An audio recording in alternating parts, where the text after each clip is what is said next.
If a healing profession works in agreement with nature and science, then that healing profession should be a benefit to the patients.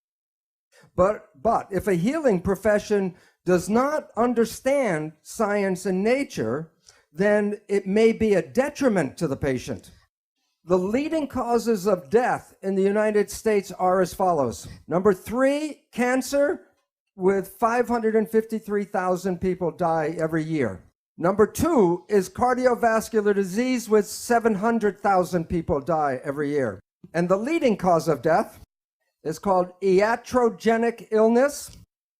And what that means is illness due to medical treatment. 784,000 people die every year from medical treatment, not from the disease, but from the treatment of the disease.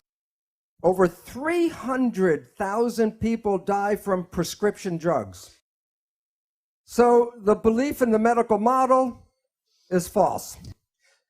Science is like a building with many floors, and the lower floors are the foundation for the floors above. The first floor in science is mathematics. Before Newton could understand the planets and how they move, he had to create differential calculus. From mathematics, then we go to physics. So Newton took us from math to physics. The study of matter leads to the study of chemistry. There are different kinds of chemistry till you get to biological chemistry, biochemistry, which then leads to biology. And then from biology, we go to psychology. There's a law involved here. If a science on a lower floor changes its belief, all the other sciences above must accommodate that. So in physics, the one that we are using in medicine is Newtonian physics. And so we want to understand how the cells work. We must understand mechanisms. And mechanics equals physics. So you can say Newtonian physics, Newtonian mechanics, or quantum physics and quantum mechanics, same thing. So before you can understand how biology works, you must understand mechanisms. That the physics that we talked about, Newtonian physics, said that the universe is a machine made out of matter. But in 1925, quantum physics said, no, the universe is made out of energy. So when we talk about energy, energy is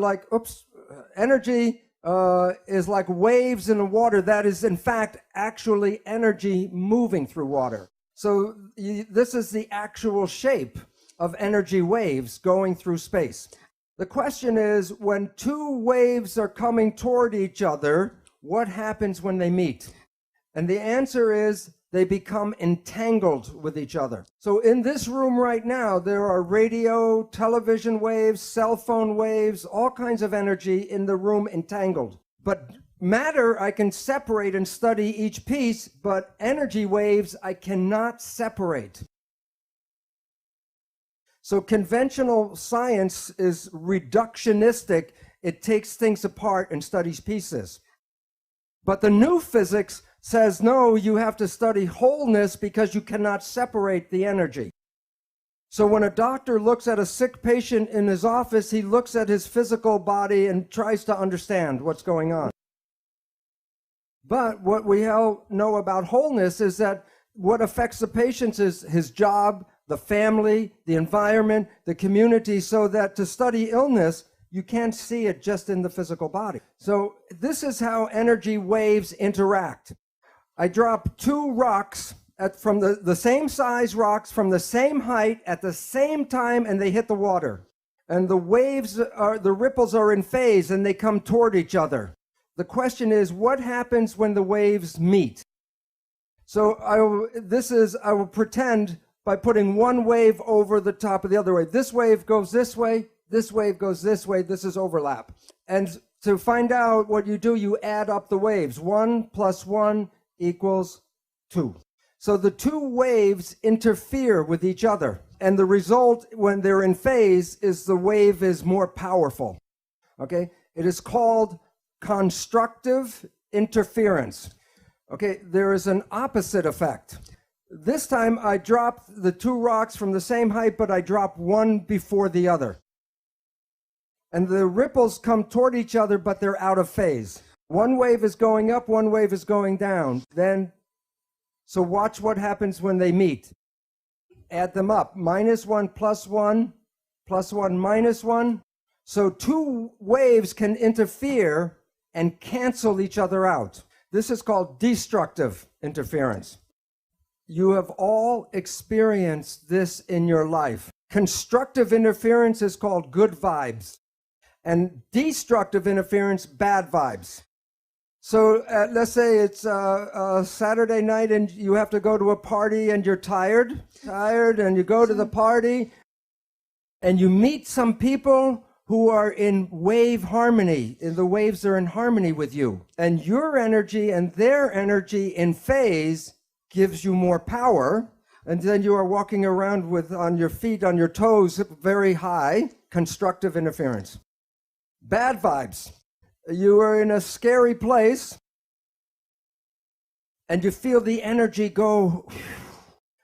What is going on is there's energy in the field that conflicts with you and it cancels your energy. Bad vibes. All animals and all plants communicate with vibration. The gazelle doesn't have to go up to the lion and say, "Are you my friend?" Because at the distance, the energy could be felt and the gazelle will not go there because of bad vibes. This is a picture of a gold atom. And while you can see it in the electron microscope, if I give you a camera to fly through the atom and take pictures from one side to the other side, when you come back and develop the pictures, there will be nothing on the pictures. And the reason is this is the atom that Greg said, this is the atom we studied in school. I studied and taught this atom in school. And this is the picture of the quantum atom. So the relevance is, why, if an atom is invisible, I cannot put my hand through the table? Well, this is a picture of a tornado. And I say, drive your car 150 kilometers per hour straight here. Will the car go through the tornado? Yes or no? It would be like hitting a stone wall. The car will be smashed by hitting the tornado. And yet you can see the tornado, so you say it's physical. But if you take the dirt and the dust out, and you then drive across the field at 150 kilometers per hour right here, it would be like a clear day, and then you would hit like a stone wall. And the reason is that there's a force field, and you can't go through that force. And atoms are miniature tornadoes. So when we talk about the atom in a textbook, we have the nucleus and the electrons in shells. The protons are positive and the electrons are negative. And every atom has an equal number of protons and electrons. So every atom is neutral. However, the electrons are not equally distributed. So that on this side of the atom, it's more negative, and this side more positive. So if I break a voltmeter and read here is negative, if I take the voltmeter and read here is positive. But instead of moving the voltmeter from negative and then move it here as positive, all atoms are spinning all the time.